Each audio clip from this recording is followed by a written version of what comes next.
अलंकार की परिभाषा क्या है? जिसमें आभूषण और सुंदरता का भाव प्रकट हो उसे अलंकार कहते हैं। सुंदरता का भाव प्रकट हो अलंकार कहते हैं। और धन आकार को अलंकार कहते हैं। शब्दों को मिला के अलंकार कितने प्रकार के होते हैं? अलंकार निम्न 2 प्रकार के होते हैं। कितने प्रकार के? 2 प्रकार के।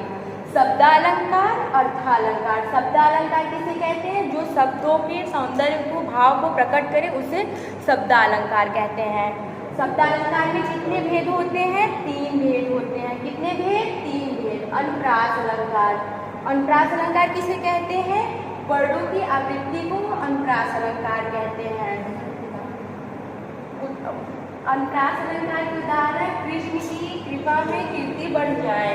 और यमक अलंकार किसे कहते हैं? शब्दों की समानता को यमक अलंकार कहते हैं।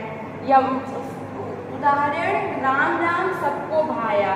राम राम सबको भाया। राम राम इसमें 2 बार आया ना, तो एक राम नाम हो गया, एक राम भगवान का नाम हो गया। राम राम सबको भाया। राम राम नाम तो सबको भाता है। श्लेष अलंकार शब्दों की मिलावट को श्लेष अलंकार कहते हैं। शब्दों की मिलावट को जो मिलकर शब्द बनते हैं उसे श्लेष अलंकार कहते हैं। जैसे मैं तुमसे मिलकर खुश हुआ, श्लेष अलंकार है। अब दूसरा हो गया अर्थालंकार। अर्थालंकार किसे कहते हैं? अर्थ का उपयोग करके सौंदर्य की व्यक्त करना ही अर्थालंकार कहते हैं। अर्थालंकार के कितने भेद होते हैं? 2 भेद होते हैं। रूपक अलंकार, उपेक्षा अलंकार।